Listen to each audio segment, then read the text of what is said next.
Welcome back. तो मैं आज आप लोगों को इनकम टैक्स रिटर्न फाइलिंग से रिलेटेड कंप्लीट गाइड करने वाला हूं। एक्चुअली कुछ लोग तो आईटीआर फाइल कर रहे हैं और कुछ लोग को तो ये पता ही नहीं कि उनको भी आईटीआर फाइल करना है। उनका ये मानना है कि अगर उनके इनकम बेसिक एग्जेम्पशन लिमिट से कम है तो उनको आईटीआर फाइल करना ही नहीं है। तो मैं आपको बता दूं, गवर्नमेंट ने कुछ ऐसे सरकमस्टांसेस दे रखे हैं जहां पे आपकी income below basic exemption limit है, फिर भी आपको आईटीआर फाइल करनी है। तो आइए इस वीडियो के थ्रू मैं आपको कंप्लीट गाइड करने वाला हूं और इसके साथ साथ मैं आपको ये भी बताऊंगा कि old regime versus new regime में कौन सा रिजिम आपके लिए बेटर होगा। सेक्शन 87 का रिबेट वन स्पेशल इनकम कौन सा रिजिम में आपको मिलने वाला है, कौन से आईटीआर आपके लिए एप्लीकेबल होंगे, असेसमेंट ईयर 25-26 में क्या मेजर चेंजेस किए गए हैं, step by step filing process आपको मैं थॉरोली एंड रफली बता दूंगा। क्या क्या डॉक्यूमेंट आपको आईटीआर फाइल करने से पहले रेडी रखने हैं, अगर आप आईटीआर टाइम पे फाइल नहीं करते हैं तो क्या आपको फाइन एंड पेनल्टी पे करना है और क्या प्रिकॉशन आपको मेंटेन करनी है। तो वीडियो में आगे बढ़ने से पहले चैनल को लाइक एंड सब्सक्राइब करना ना भूलें। तो अपने individual HUF and small business owner के लिए आईटीआर 1 से 4 तक कवर करने वाले हैं। तो सबसे पहले अपने बात करेंगे इनकम टैक्स की ड्यू डेट की। अगर आप इंडिविजुअल एचयूएफ हैं या स्मॉल बिजनेस ओनर हैं तो आपकी जो नॉर्मल ड्यू डेट होती है आईटीआर फाइल करने की वो 31 जुलाई होती है। इस साल गवर्नमेंट ने 15 सितंबर तक इसको बढ़ा के कर दिया है, क्योंकि काफ़ी सारे पोर्टल पे अपडेशन चल रही है जिसके कारण यूटिलिटी वगैरह आने में काफ़ी सारी डिले हुई, तो गवर्नमेंट ने इसको एक्सटेंड करके 15 सितंबर कर दिया। अगर आपकी ऑडिट होती है तो आईटीआर का ड्यू डेट 31 अक्टूबर हो जाता है। सपोज आपने जो ओरिजिनल रिटर्न फाइल किया उसमें कोई गड़बड़ी हो गई या आपने अभी तक आईटीआर फाइल ही नहीं किया, तो उस केसेस में आपको आईटीआर रिवाइज करने का या बिलेटेड आईटीआर फाइल करने का टाइम मिलता है 31 दिसंबर तक।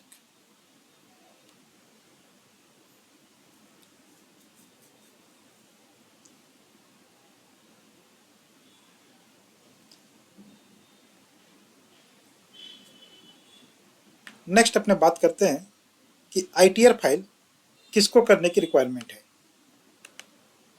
तो अगर आपकी एज 60 ईयर से कम है तो आपको बेसिक एग्जेम्पशन लिमिट 2.5 लाख की मिलती है, और अगर आपकी एज 60 से 80 है तो 3 लाख, और अबव 80 है तो 5 लाख की आपको एग्जेम्पशन लिमिट मिलती है।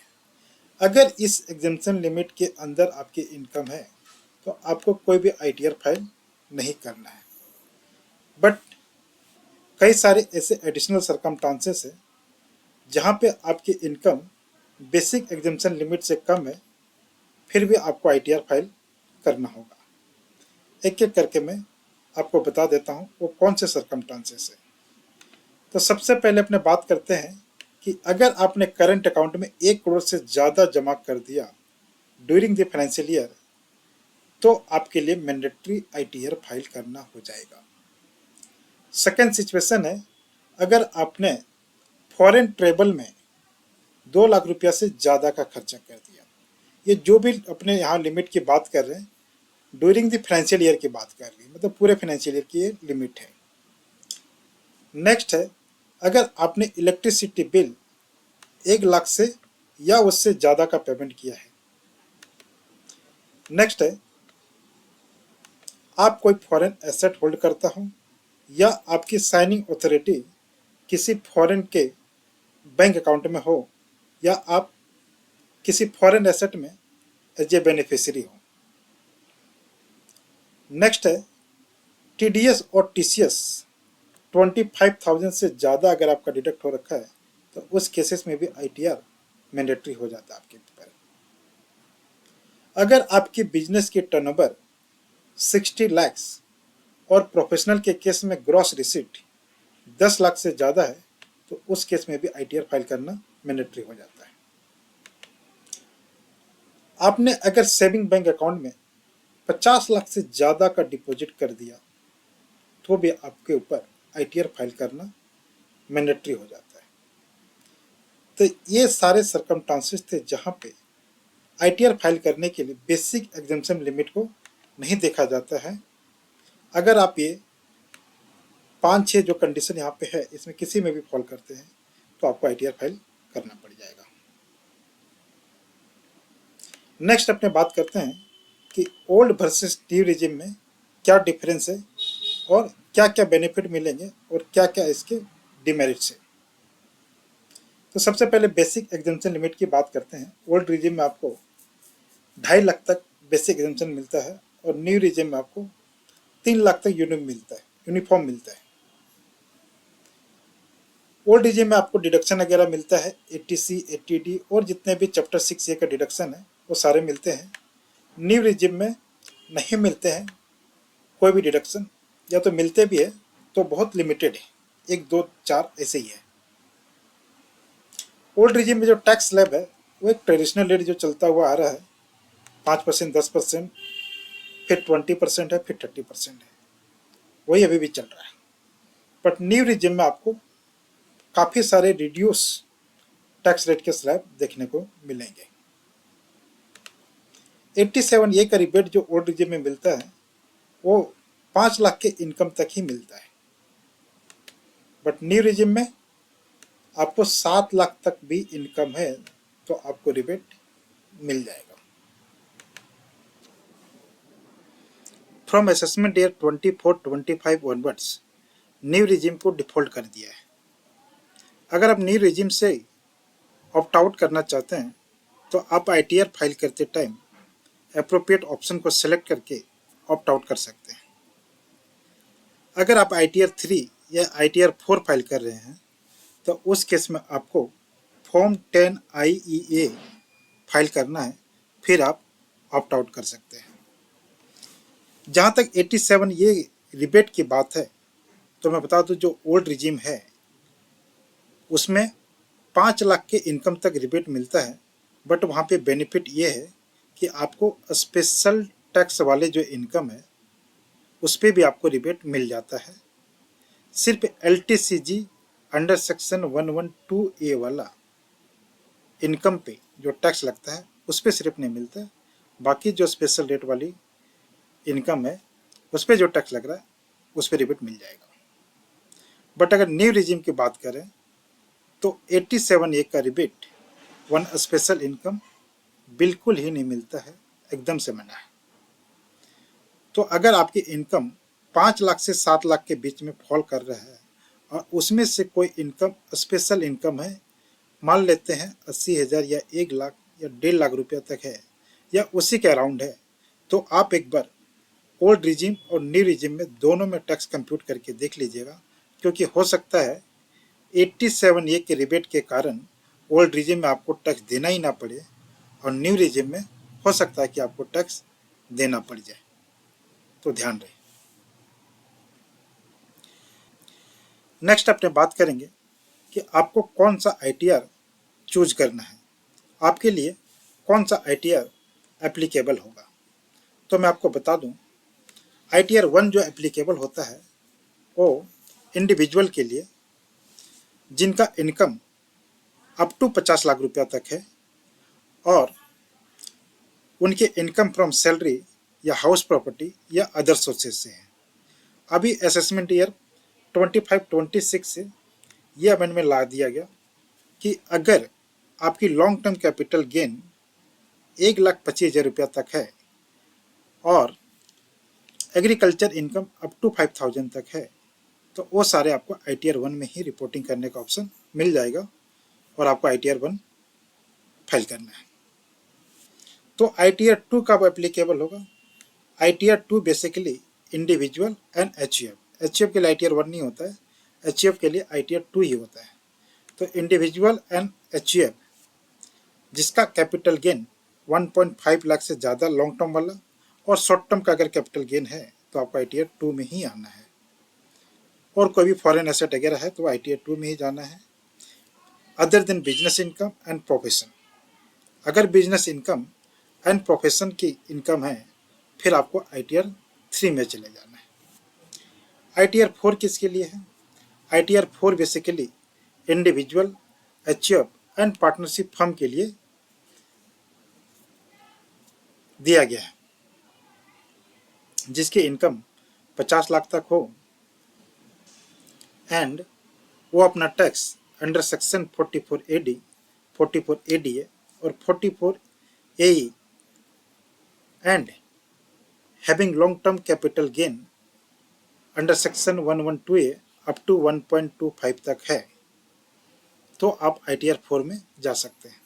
बेसिकली प्रेजेंटिव स्कीम में को जो ऑप्ट किए हैं वो ITR 4 में जा सकते हैं।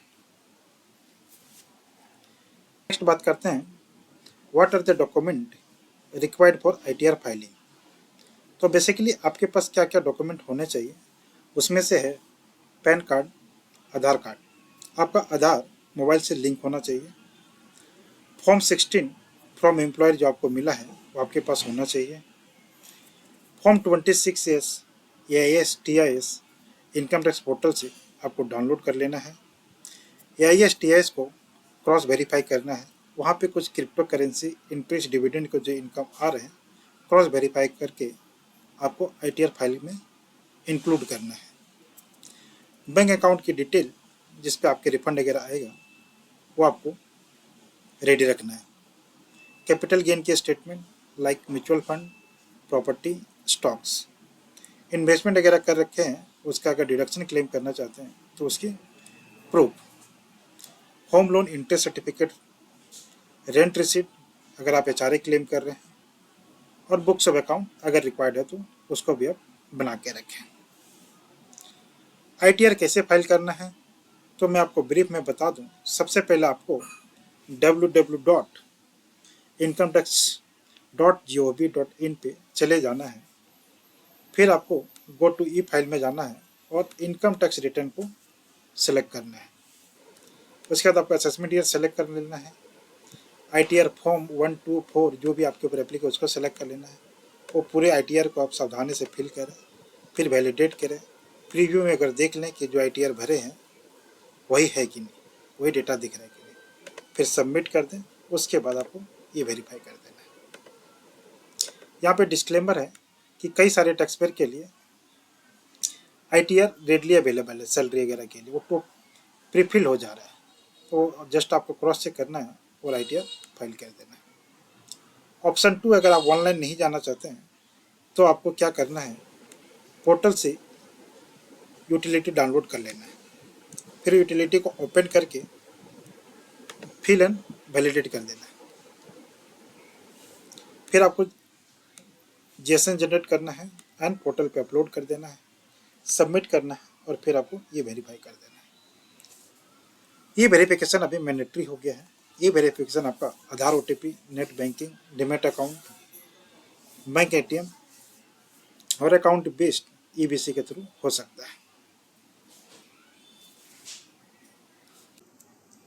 असेसमेंट ईयर 25-26 में जो भी डेटा ऑटो प्रीफिल होकर आ रहे हैं उसमें से कई transaction like foreign remittance, credit card spending, mutual fund के ट्रांजेक्शन रिफ्लेक्ट कर रहे हैं। तो इसको आप एप्रोप्रिएटली रिकनसाइल करके तभी आपको ITR फाइल करना है। नेक्स्ट अपने बात करते हैं पेनल्टी फॉर लेट फाइलिंग। अगर आपने ITR फाइल करने में डिले कर दिया तो आपके ऊपर क्या पेनल्टी लग सकता है। तो मैं आपको बता दूं कि अगर आपकी इनकम 5 लाख रुपये से नीचे है तो आपको 1,000 रुपये लेट फीस के तौर पे देना होगा। अगर आपकी इनकम 5 लाख एक्सीड कर जाती है तो आपको ₹5,000 लेट फीस के तौर पे देना पड़ेगा। साथ ही में आपको interest under section 234A, B and C भी देना पड़ेगा। आप किसी भी कारण से अगर ITR फाइल करना मिस कर दिए या जो भी ITR फाइल किए उसमें कोई गड़बड़ी है तो आप उसको 31 दिसंबर तक रिवाइज रिटर्न या बिलेटेड रिटर्न फाइल कर सकते हैं। नेक्स्ट अपने बात करेंगे कि ITR फाइल करना क्यों ज़रूरी है। आज के दौर में ITR फाइल करना बहुत ज़रूरी है। आप अगर होम लोन लेने जा रहे हैं तो आपके ITR मांगा जाएगा। आपकी कोई TDS ऑलरेडी कटा हुआ है तो बिना ITR फाइल किए आपको रिफंड नहीं मिलने वाला है। अगर आप वीज़ा अप्लाई कर रहे हैं तो ITR आपका एज ए इनकम प्रूफ काम करेगा। और भी कई ऐसी जगह पे हैं जहाँ पे ITR as a income proof मांगा जाता है। तो ITR फाइल आप ज़रूर करें। तो आज के लिए इतना ही। वीडियो को यहीं पे एंड करते हैं। अगर वीडियो अच्छा लगा हो तो लाइक एंड सब्सक्राइब करना ना भूलें और अपने फ्रेंड सर्कल में ज़रूर शेयर करें। जय हिंद।